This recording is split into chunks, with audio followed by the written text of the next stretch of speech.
Tantak, Uraren Euskal Agentziaren podcast ofiziala. Ura, Uraren Euskal Agentzia, Eusko Jaurlaritza. Ura da, gu gara. Artelan aparta da ura bere egoera naturalean. Musikak, zinemak, prosak eta poesiak, pinturak, eskulturak edo arkitekturak ura dute inspirazioa bilatzeko bide. Delako 7. artearen kasuan, euri ura baliabide agortezina izan da Gene Kellyren Cantando bajo la lluvia filmeko dantzaldi gogoangarrian adibidez. Duela gutxi egindako ikerketa baten arabera, 3 filmetatik batek du gutxienez euripean egindako eszena bat. Izan ere, efektu dramatikoetarako naiz erromantikoetarako erabiltzen da, film baten tramaren une garrantzitsuetan gehienetan. Film erromantikoetan, filmearen klimaksean erabiltzen da askotan.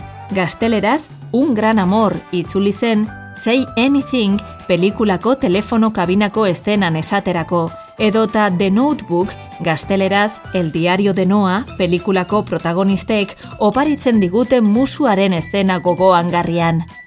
Akziozko filmetan berriz, borroka edo batailei itxura ikaragarriagoa emateko erabiltzen da.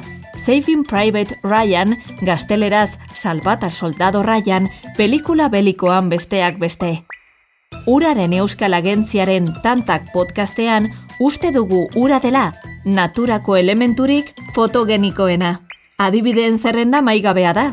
Hona hemen, horietako 3. Uraren Euskal Agentziaren Tantak podcastak aurkeztuta, kultura eta ura. Musika, zinema, eleberria, poesia, antzerkia, pintura, eskultura, arkitektura. Ura inspirazio iturri gisa, kultura eta ura atalean. Uraren kutsadura da Erin Brockovich filmeko gaia, eta Erin Brockovich Ellis ingurumen aktivistaren bizitzan oinarrituta dago. Izan ere, Pacific Gas and Electric Companyren aurkako borroka legal garrantzitsu baten buru izan zen. Energia enpresa hori 50 urte baino gehiagoz, Kalifornia hegoaldeko Hinckley hiriko lurpeko urak kutsatzen aritu zela jakin ondoren. Ikasketarik gabe, 2 aldiz dibortziatuta, 3 seme alabarekin, langabezian eta ia miserian, ama ona izatea zen Erin Brockovichen helburu nagusia. 1983an bere abokatu zintzoaren idazkari gisa kontratatu zuen emakume zorrotz horrek bere burua. Eta horrela, paper sorten eta artxiboen artean lege prozesu historiko bat azaleratu eta bultzatu zuen Erinek. Azkenean, Estatu Batuetako historia judizialeko kalte ordainik handiena ordaindu zen kasu hartan. $333 milioi. Filma protagonistaren hobetze istorioan oinarritzen den arren, gizakiak eragindako hondamendi ekologikoa agerian geratzen da traman. Edo, bestela esanda, batzuetan, gure egungo ekoizpen eta kontsumo sistemaren gizarte eta ingurumen kontzientzia eskasa. Gizarte gisa, uraren erabilerari eta gehiagikeriari buruz dugun jokabideaz hausnartzeko, gogoan izan, Steven Soderbergh zuzendariak egindako eta Julia Roberts protagonista duen Erin Brockovich. Paper horri esker, emakumezko aktore onenaren Oscar saria irabazi zuen Julia Robertsek. Bizi izandako eta oraindik bizi behar dugun uraren gerra ugari horietako bat da Itziar Bollain zinemagilearen Tambien la lluvia filmeko protagonista.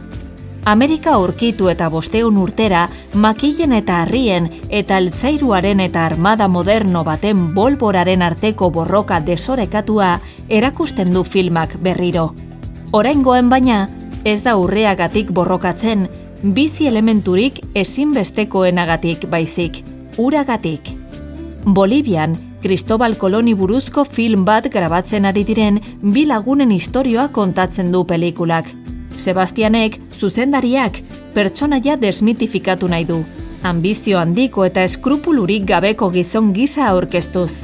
Kostari berriz, ekoizleari, filma daukaten aurrekontua palera egokitzea baino ez zaio axola. Naiz eta horretarako, Boliviako estrei gehiegizko soldatak ordaindu behar izan. Genovako nabigatzaileari buruzko filma Kotxabanban filmatzen da. Hala, uraren privatizazioak eta ura multinazional bati saltzeak ezinegona sortzen du herritarren artean, eta azkenean 2000 urteko apirileko uraren gerra tristea ekarriko du horrek. Iragana eta oraina, fikzioa eta errealitatea nahasten dira filmean, eta bi lagun gazteen arteko erabakien eta liskarren bidez hartzen dute forma. Hala, kausa justu batekin konprometitzera eramango ditu gazteen kontzientziak, inoiz imaginatuko ez dituzten mugetaraino eraman ere. Kontzientzia hartzeko, ez utzi, tambien la lluvia ikusteari. Istorio ederra da, eta aldi berean, baita uraren aldeko gizarte konpromiso ariketa zintzoa ere.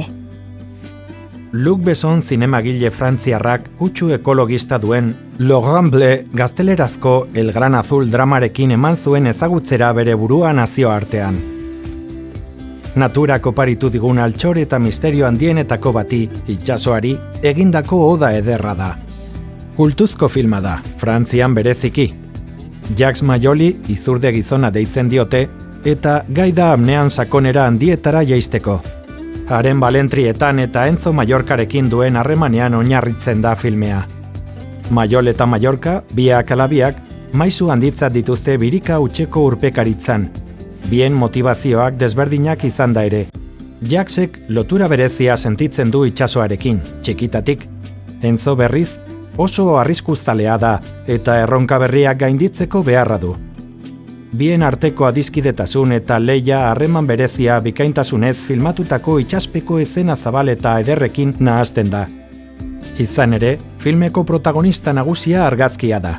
Itsasoari, uraren zikloaren erreplikaziorako giltzarriari, aparteko ur masa gazi izugarri horri omenaldia eginez. Itsaspeko irudien eta soinu banda bikainaren arteko kombinazio egokiak erretratu oniriko bat sortzen du, eta ezinezkoa da horrekin zirrara ez sentitzea. Lehen begiratuan eta bizitza osorako maitemintzea ez dira batera ezinak. Ikus ezazu itsasbarrenak beste ezerkez bezalako berotasun eta kolore liluragarriekin erretratatzen dituen Le Grand Bleu gaztelerazko El Gran Azul filmean. Natura kontserbatu eta goraipatzearen aldeko mezuekin, itsasoari egindako omenaldi lirikoa da. Euskal hidronimia, Euskadiko urondarea, Euskadiko urbideskak, uretako pertsonaiak, topikoak, hori guztia eta askoz ere gehiago, uraren tantak podcastaren hurrengo ataletan. Jarrai ezaguzu uragentzia.euskadi.eus webguneko podcast atalean.